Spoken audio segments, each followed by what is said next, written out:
माझा मितवा मालिकेचा आजचा भाग खूपच जास्त इंटरेस्टिंग आहे, त्यामुळे व्हिडिओ शेवटपर्यंत नक्कीच बघा.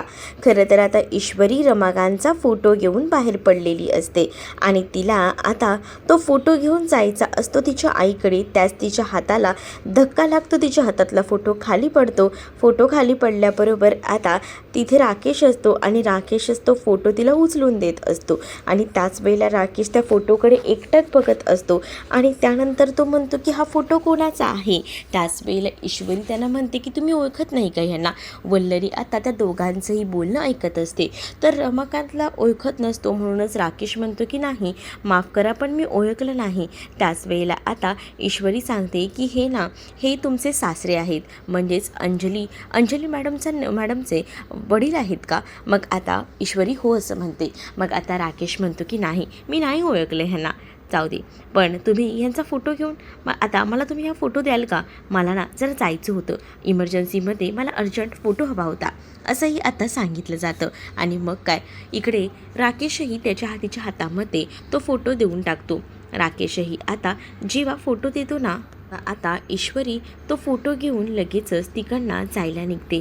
आणि जेव्हा ईश्वरी तिकडनं जाते ना, तेव्हा मात्र आता इकडे ईश्वरी तिच्या डोक्यामध्ये फक्त ते सुरू असतं की काही झालं तरीसुद्धा लवकरात लवकर जे आहे तिला तिच्या आईकडे जायचं असतं. आणि यासाठी ती राकेशकडनं तो फोटो घेते आणि तिकडनं जात असते. राकेशही तिला आता सॉरी बोलतो, कारण त्याच्या हातामध्ये तो फोटो असतो. त्यानंतर आता तो फोटो घेऊन जेव्हा ती निघते ना, तेव्हा मात्र वल्लरी पाहतच राहते. वल्लरी म्हणते की काय हे ओळखत नाही, काय बोलावं आता या माणसाला, खरंच ना. आणि त्यानंतर मात्र आता म्हटलं जातं की खरंच हा ओळखत नसेल का. पण ईश्वरी हा फोटो घेऊन गेली तरी कुठे असेल, हा मोठा प्रश्नच ना आता पडलेला असतो. मग आता इकडे मात्र काहीतरी सुरू आहे, पण नेमकं काय हे तर आपल्याला शोधून काढायला हवं, असाही विचार ना इथे मात्र आता वल्लरीच्या डोक्यामध्ये चालू असतो. दुसरीकडे ईश्वरी आता गेलेली असते आपल्या आईकडे आणि आपल्या आईकडे गेल्यानंतर आता ती फोटो दाखवू लागते आपल्या आईला. जेव्हा ती फोटो दाखवते ना, तेव्हा ईश्वरीला सुप्रिया विचारत असते की अचानक तू आता हा फोटो का म्हणून मला आणून दाखवत आहेस.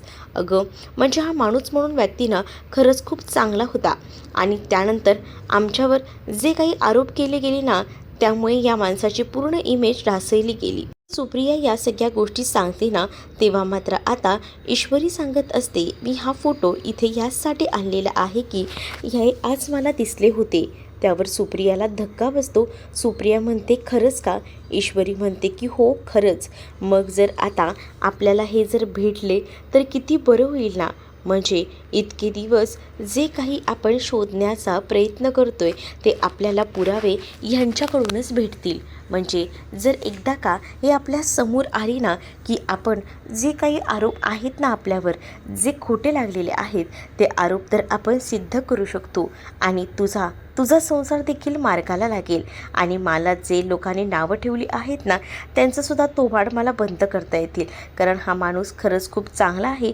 त्या दिवशी जे काही झालं ते गैरसमजुतीने झालं आणि त्याचे परिणाम आज सगळीच जण भोगत आहेत.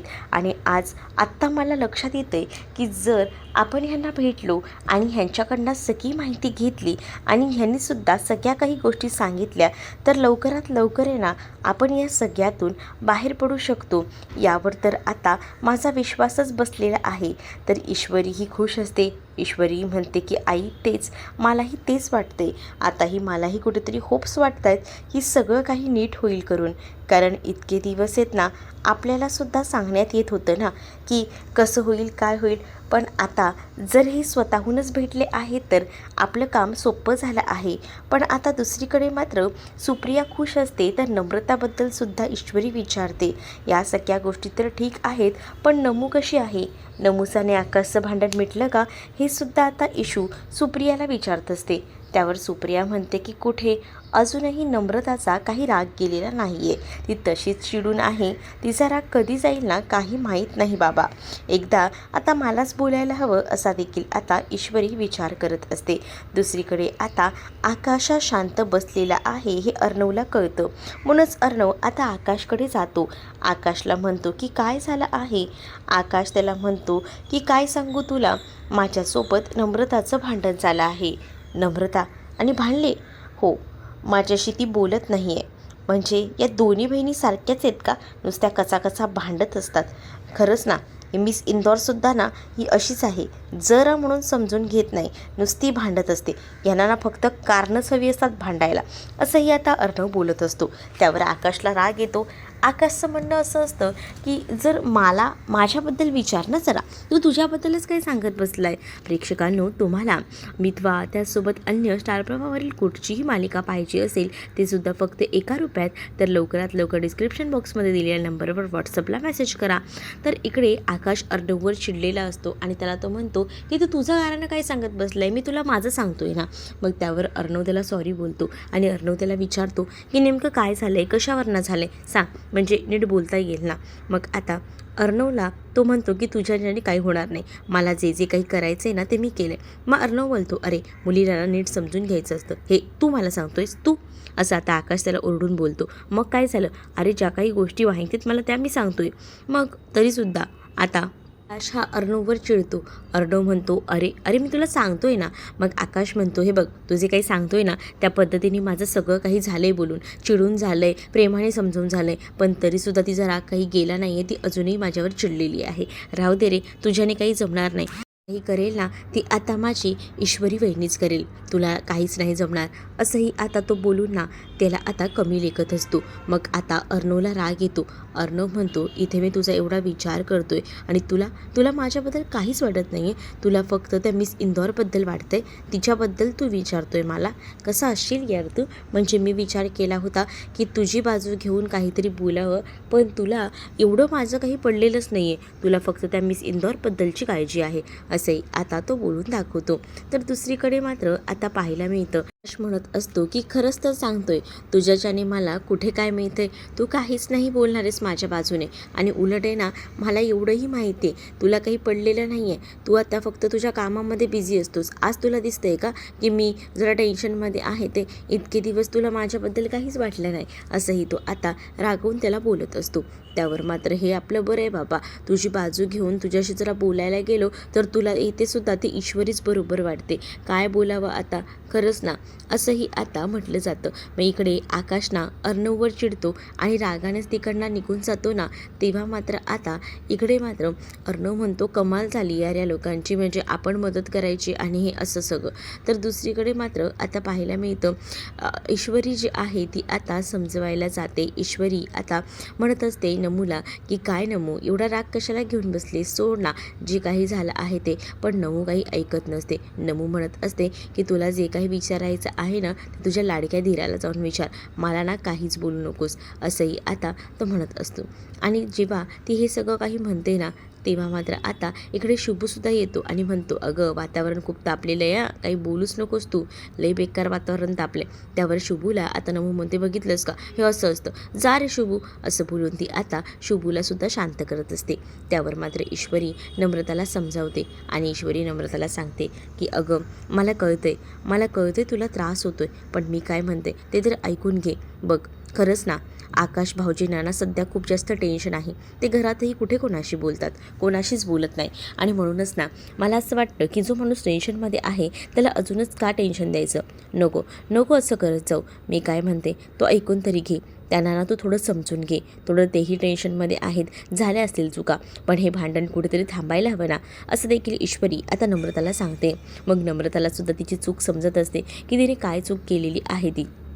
म्हणूनच आता नम्रता जी आहे ती म्हणत असते की बरं ठीक आहे तू बोलतेस म्हणून. मग आता नमूचे डोळेसुद्धा पाणावलेले असतात. नमूचे डोळे जसे पाणावले जातात ना तसं मात्र आता इशूला कळतं की नमूला आता समजलेलं आहे. दुसरीकडे शिबूही म्हणतो बघितलं का, बघितलं आता कसं हिच्या डोळ्यात पाणी आलं आहे. हां काही चाललं आहे काय, म्हणजे मला काही कळतच नाही आहे मुळात घडतं आहे काय. आपण एकतर सगळं काही चांगलं करायचं बघतो आणि एवढे दिवस आपल्याने जे जमलं नाही ते तर आता या इशूने करून दाखवलं. मग आता तरी बोलशील का आपल्या नवऱ्यासोबत.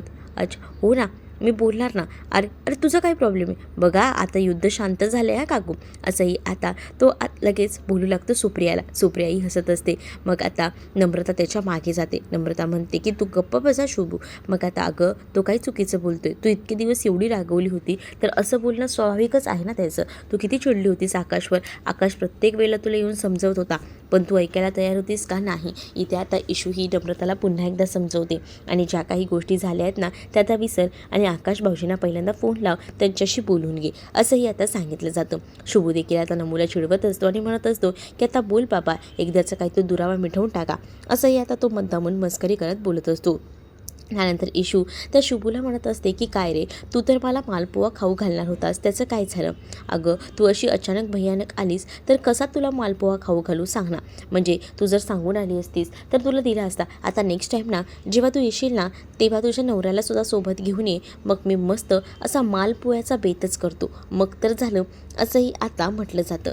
त्यावर ईश्वरी म्हणते की चालेल बरं ठीक आहे, मी नेक्स्ट टाईम येताना ना सांगून येईन, मग तर झालं. पण मला मालपुवा हवा आहे हां. असंही ती आता त्याला बोलत असते. जाताना पुन्हा एकदा नम्रताला ती सांगू लागते. आता ईश्वरी घरी आलेली असते. ईश्वरी घरी आल्यानंतर बघते तर काय, जो अर्णव आहे तो फोनवर बोलत असतो. त्या संधीचा ती आता फायदा करून घेते. म्हणजे ना आता तिने जो फोटो घेतलेला असतो रमाकांत राजश्रीकेचा तो फोटो हळूच ती येऊन कपाटात ठेवते. अर्णवचं लक्ष नाही आहे तोपर्यंत आपण हे सगळं काही व्यवस्थित ठेवून देऊया असंच तिचं असतं. मग आता ती तिथे उभी असते. तेवढ्यातच आकाश तिथे येतो आणि आकाश जोरजोरात येऊन ईश्वरीला गोलगोल फिरवू लागतो.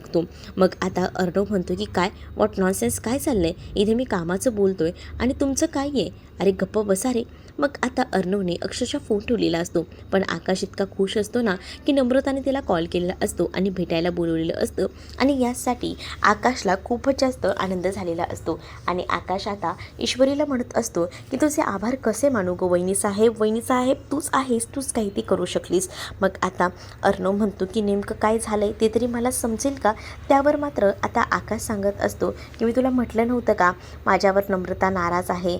अरे मी ही गोष्ट ना वहिनीलासुद्धा सांगितली होती, म्हणून तर वहिनीने मला सपोर्ट केला आणि नम्रताला समजावलं. नम्रताला समजावल्यामुळे ती आता माझ्याशी बोलायला तयार झाली. वहिनी तुला मी सांगू का, याबद्दल मी दादासोबतसुद्धा बोललो होतो, पण मला माहिती होतं हे काही काम ह्याच्याने जमणार नाही, ते काम तूच करू शकतेस आणि तूच केलंस बघ. आणि मला खरंच ना खूप जास्त आनंद झालेला आहे की आज ना तू माझ्या बाजूने उभी राहिलीस आणि दोघंही जणं खूप जास्त खुश असतात. मग इकडे अर्णव बघत असतो आणि अर्णव म्हणतो की काय गरज आहे.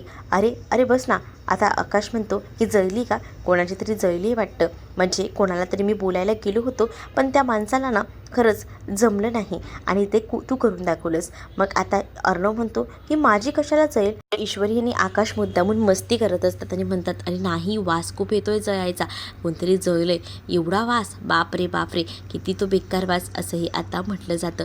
तेव्हाच ना इकडे मात्र आता पाहायला मिळतं आता थोडासा चिडतो आणि तो आता आकाशला म्हणतो अच्छा असं का, थांब तुला आता दाखवतोस. आणि असं बोलून आता तो त्याला भरत असतो आणि त्याला मारायचा प्रयत्न करत असतो. त्यातच आता हे सगळं करत असतानाच इकडे मात्र लगेच अर्णवला मागून ईश्वरी धरते. ईश्वरीने अर्णवला धरल्याबरोबर आता अर्णव जो आहे तो खाली पडतो. अर्णव जसा आता खाली पडतो ना तो डायरेक्ट ईश्वरीच्या मांडीवर जाऊन बसतो. ईश्वरीच्या मांडीवर जसा तो आता पडतो ना तसं मात्र आता आकाश आपले डोळे बंद करतो आणि म्हणत असतो की बापरे बापरे सॉरी या इथून नंतर मी काही बघितलं नाही आहे, सॉरी. आणि असं बोलून तो आता तिकडनं गेलेला असतो. ईश्वरीला लई भारी वाटत असतं की अर्णव तिच्या मांडीवर बसला आहे. ईश्वरी आता एकदमच खुश असते. तिच्या मनात ना अगदीच प्रेमाचे ते लाडू फुटत असतात. मग दुसरीकडे आकाश पुन्हा येतो. आकाश म्हणतो अरे अच्छा अजून चालूच आहे का तुमचं, चालेल चला कंटिन्यू करा, मी काही बघितलेलं नाही आहे तुमचं, चला. आणि असं बोलून तो पटकनी दार लावून निघून जातो, कारण त्याला आनंदच इतका झालेला असतो असतो ना की तो आनंद तो व्यक्त करू शकणार नसतो. त्यानंतर तो तर निघून जातो. इकडे आता अर्णव हा ईश्वरीच्या मांडीवर जो काही बसलेला असतो तो सुद्धा उठतो आणि त्यानंतर आता अर्णव चिडलेला असतो. अर्णव म्हणतो की बघितलंस का, या घरात आहे ना कोणाशीच काहीच बोलण्यासारखं नाही आहे. म्हणजे प्रत्येकाला ना प्रत्येकाचंच पडलेलं आहे. आता अर्णव हा चिडलेला आहे हे ईश्वरीला कळतं. ईश्वरी अर्णवला म्हणते की अर्णव सर असे चिडू नका ना, मला ना जर तुमच्याशी बोलायचं होतं, ऐकता का जरा, ऐका ना मी काय म्हणते. माझ्या डोक्यातनं एक आयडिया आली आहे. आता अर्णव म्हणतो की आता कसली आयडिया, आता काय सुरू आहे तुझं नेमकं. त्यावर अर्णवला ईश्वरी सांगते की बघा ना, माझ्या डोक्यात एक भारी आयडिया आली आहे. आपण आहे ना एक भाजी बनवूया घोसाळ्याची. घोसाळ्याची भाजी ना त्या राकेशला आवडत नाही. अर्णव म्हणतो कसली भाजी, घोसाळ्याची. हो, घोसाळ्याची भाजी, ती ना त्याला आवडत नाही आणि त्याचाच आपण आहे ना फायदा करून घेऊया. म्हणजे तो ती भाजी ना खायला बघणार नाही आणि जेव्हा तो ती भाजी खायला बघणार नाही ना तेव्हाच तर खरी मजा येणार आहे. तर आपल्याला समजेल की त्याची मेमरी गेली आहे की नाही. तो खरं तर ना मला असं वाटलं की नाटकच करतोय, पण ह्या सगळ्या गोष्टी आपण तर बघायलाच हव्या ना. त्याचसाठी देताय ना मला चान्स, मग आपण करायचं नाही सगळं. मग तो म्हणतो की हो मी आहे तुझ्यासोबत, चल करायचं. असं बोलून तो आता या सगळ्या गोष्टी तिला सांगत असतो. त्यावर आता ईश्वरीसुद्धा खुश असते. दुसरीकडे आता आकाश हा भेटायला गेलेला असतो. आकाश वाट बघत असतो की कधी एकदा नम्रता येते. शुभू आता नम्रताला घेऊन आलेला असतो आणि त्यांचं भेटायचं जिथे ठिकाण असतं ना तिथे आता तो तिला सोडतो. तर शुभूला नम्रता सांगत असते की राहू दे ना, तू जाऊ नकोस ना. पण आता शुभू म्हणतो की नाही बाबा, इथे थांबता येणार नाही. तुमच्यात जो काही दुरावा आहे ना तो काही तो मिटवून घ्या. उगाच मी कबाबमध्ये हड्डी कशाला, असंही आता तो म्हणू लागतो. जेव्हा आता हे सगळं काही तो बोलतो ना तेव्हा मात्र आता नमू त्याच्याकडे पाहतच राहते. मग दुसरीकडे आता पाहायला मिळतं नमू आता त्याला म्हणत असते की ठीक आहे जा. मग आता इथे शुभू म्हणतो की ठीक आहे मी जातो, पण ना आपली ती जी काही पॅचअपची पार्टी आहे ना ती आपण नंतर करूया तिघहीजणं, चालेल ना, असंही तो आता म्हणतो. त्यावर मात्र आकाशही म्हणतो की हो चालेल. मग आता शुभू नमूला वगैरे सोडून तिकडनं निघून जातो. जसं आता शुभू नमूला सोडून निघून जातो ना तेव्हा मात्र आता लगेचच तिकडे नमू आकाशकडे बघत असते. आकाशला सुद्धा आता नम्रताला इतक्या दिवसांनंतर भेटून खूप बरे वाटत असतं, कारण त्यांच्यात आता इतक्या काही दिवसांमध्ये ना खूप मोठा दुरावा आला होता आणि तो दुरावा साक्षात आता मिटलेला होता. इकडे आता मामाला सुद्धा ईश्वरीची कल्पना आवडलेली असते, जी भाजीची होती, घोसाळ्याची भाजी ईश्वरीने केलेली होती आणि त्यामुळे मामा बोलतात की तू एकदम परफेक्ट आहेस बघ. आता जर तो ती भाजी खायला नकार दिला, नाटकं केली तर समजायचं की हा मेमरी लॉस झाल्याचं नाटक करत आहे. मग दुसरीकडे आता सगळीजणं डायनिंग टेबलवर बसलेली असतात आणि त्याच वेळेला आता इकडे अंजली आणि राकेशही येतो. राकेश जो आहे तो आता अर्णवच्या बाजूला जी रिकामी खुर्ची असते ना तिथे बसत असतो, पण त्याच वेळेला आता त्याला सांगितलं जातं की तू इथे कसा काय बसतोस, इथे बसू नकोस तू. अंजली त्याला सांगत असते की तुम्ही इथे मेन जागेवर बसा, ही प्रमुख पाहुण्याची खुर्ची आहे, म्हणजेच या घराचे प्रमुख तुम्ही आहात तर तुम्ही इथे बसा. असं बोलून ती आता त्याला जागा सांगत असते इथे बसण्याची. परंतु आता त्याला वाईट वाटत असतं की तो काही प्रमुख पाहुणा नाही आहे या घरचा की तो तिथे बसेल. म्हणूनच तो आता अंजलीला म्हणतो की सॉरी पण मी ना खाली बसतो. मग इथे ते अंजली त्याला म्हणत असते की अहो असं काय करताय, खाली कशाला बसताय, बसा ना, बसा इथे, असंही आता ती त्याला म्हणत असते. जेव्हा ती त्याला तसं म्हणते ना तेव्हा मात्र आता राकेश म्हणत असतो की नाही, मला ना असं वर बसायची सवय नाही आहे, मी खाली बसू शकतो. पण त्यावेळेला आता आजी त्याला समजावते आणि म्हणते की नको ना जावई बापू, तुम्ही असं खाली बसलेला आम्हाला कसं चालेल, आम्ही सगळीजणं डायनिंग टेबलवर बसलो आहोत आणि काहीतरी जावयाचा मान असतो, सो तुम्ही वरतीच बसा, असं आता आजीही सांगू लागतात. मग आता आजीचं बोलणं तर ऐकावंच लागणार असतं. इकडे असणाऱ्या या राकेश आता सगळं बोलणं ऐकतो आणि तो आता तिथे जाऊन बसतो. आणि जेव्हा तो आता तिथे बसलेला असतो ना त्यावेळेला ईश्वरी आता सगळ्यांना जेवण वाढत असते. ईश्वरी आता सगळ्यांना जेवण वाढायचं काम करत असते. तर मुद्दामून ईश्वरीने राकेशसाठी मुद्दामून ते घोसाळ्याची भाजी केलेली असते, जेणेकरून तिलाही बघायचं होतं की हा नक्की काय रिॲक्ट करतोय ते. आता तो नेहमीप्रमाणे त्याच्या त्या खुर्चीवर जाऊन बसतो जसं की आजीने सांगितलेलं आहे. त्यानंतर आता ईश्वरी भाजी वाढायला आलेली असते. घोसाळ्याची भाजी जेव्हा ती त्याच्या ताटात वाढते तेव्हा आता अंजली भडकते. अंजली म्हणते की तुला तर चांगलंच माहिती आहे की यांना घोसाळ्याची भाजी वगैरे आवडत नाही आणि तरीसुद्धा तू घोसाळ्याची भाजी ह्यांना वाढतेस का, कशासाठी, असंही आता म्हटलं जातं. त्याच वेळेला अगं यांना घोसाळ्याची भाजी आवडत नाही, खरं तर मला कळत नाही आहे की ह्यांची मेमरी गेली का तुमची गेली, का असं विचित्र वागताय तुम्ही लोक. मग आता इकडे मात्र अंजलीला तो म्हणत असतो की मला घोसाळ्याची भाजी आवडत नाही हे तर मला आठवतच नाही आहे, थांबा एक मिनटं. आणि असं बोलून तो आता चपातीसोबत घोसाळ्याची भाजी खाऊन बघतो. ती भाजी त्याला खूप जास्त आवडते आणि मग तो काय ईश्वरीला सांगतो की प्लीज जरा अजून मला भाजी द्याल ना तर मला आवडेल, असंही आता तो म्हणू लागतो. त्यावर आता ईश्वरी म्हणते की चालेल ठीक आहे घ्या. मग आता अंजली चकित होते की जी भाजी आवडत नव्हती इतके दिवस ती तर भाजी यांना आता आवडायला लागलेली आहे. मग दुसरीकडे मात्र आता अंजलीला तो म्हणतो की बरं झालं ना, मेमरी लॉस झाल्यानंतर मला बऱ्याच गोष्टी ज्या आहेत ना त्या नव्याने कळतात, म्हणजे जी भाजी मी खात नव्हतो ती भाजी खायला लागलो आहे, हे किती चांगलं आहे ना, असं देखील आता तो अंजलीला बोलत असतो. तर दुसरीकडे मात्र आता इकडे मामा त्यासोबत अर्णव खाणाखुणा करून ईश्वरीशी बोलत असतात. म्हणजे त्यांना असं वाटत असतं की निदान ही भाजी तरी आवडणार नाही, म्हणजे तो काहीतरी रिॲक्ट करेल, पण तसं काहीच झालेलं नसतं. आणि त्यामुळेच ना आता ही लोकं एकमेकांकडे बघत असतात. मग आता आजी म्हणतात की चला जेवणाला सुरुवात करा आणि भाजी आवडली ना जावई बापू तुम्हाला, हो हो भाजी खूपच छान झाली आहे आणि अजून लागली तर मी घेईन ना ईश्वरीजी, असंही आता तो म्हणतो. ईश्वरी म्हणते की हो काही हरकत नाही घ्या. मग आता हे जे काही बदल असतात ना राकेशमध्ये झालेले ते कुठेतरी ना मनामध्ये खटकत असतात, पण तरीसुद्धा का होईना शांतच आता बसलं जातं. ईश्वरी आता वाढत असते आणि राकेश मात्र एकदम आरामात सगळं काही खात असतो. म्हणजे ईश्वरी जे जे काही प्लॅनिंग करत असते ना राकेशला एक्सपोज करायचे ते सगळेच प्लॅन फ्लॉप होत असतात. आता राकेश असा रिॲक्ट करत असतो ना त्यामुळेच ना वल्लरीला ठसका लागतो आणि वल्लरी जोरजोरात खोकू लागते. त्यावर आता मामा बोलतो की काय गं तुला काय झालं, आणि असं बोलून तो तिला पाणी वगैरे देतो आणि तिला शांत करायचा प्रयत्न करत असतो. ज्या वेळेला तो तिला शांत करतो ना तेव्हा कुठे जाऊन आता तिला बरं वाटू लागतं. दुसरीकडे मात्र पुढील भागामध्ये आपल्याला पाहायला मिळत असतं की वल्लरी मुद्दामून ना ईश्वरीकडे जाते आणि ईश्वरीला म्हणते की काल तू देवळामध्ये काय शोधत होतीस मला कळलं नाही, नक्की तुझं काय चालू होतं, असं विचारून ना ती प्रश्न तिला एकावर एक विचारत असते. ईश्वरी मात्र तिला कोणतीही उत्तर देत नसते. आता ईश्वरीच्या हातामध्ये बाळ असतं आणि ती अर्णवकडे गेलेली असते. अर्णवला ती म्हणत असते की आपलं नातं पुन्हा व्यवस्थित कधी होणार आहे, म्हणजे आपल्या नात्यामध्ये हा जो काही दुरावा आहे तो कधी मिटणार आहे. त्यावर अर्णव म्हणतो की तुलाही माहिती आहे ज्यावेळेला तुझी आई निर्दोष आहे हे सिद्ध होईल तेव्हा आपल्या नात्यातही कोणताही दुरावा नसेल, फक्त मी त्याचसाठी थोडीशी तुझ्याशी थोडं अंतर ठेवून वागतोय, असंही आता अर्णव बोलत असतो. मग आता ईश्वरी म्हणते की नेमके अर्णवचे बाबाही म्हटले आहेत, मग आता आपण आपल्यावरचे आरोप सिद्ध करू शकतो आणि आपला संसार सुखाचा करू शकतो. त्यामुळे आता ईश्वरी पटापट सगळी पावलं उचलायचं ठरवते. तर तुम्हाला हा भाग कसा वाटला हे कमेंटमध्ये मला नक्कीच सांगा आणि अशाच नवनवीन भागांसाठी आपल्या चॅनलला सुद्धा सबस्क्राईब नक्कीच करा. चला तर मग भेटूया पुढच्या भागामध्ये. तोपर्यंत टाटा बाय. व्हिडिओ आवडला असेल तर लाईक करायला विसरू नका.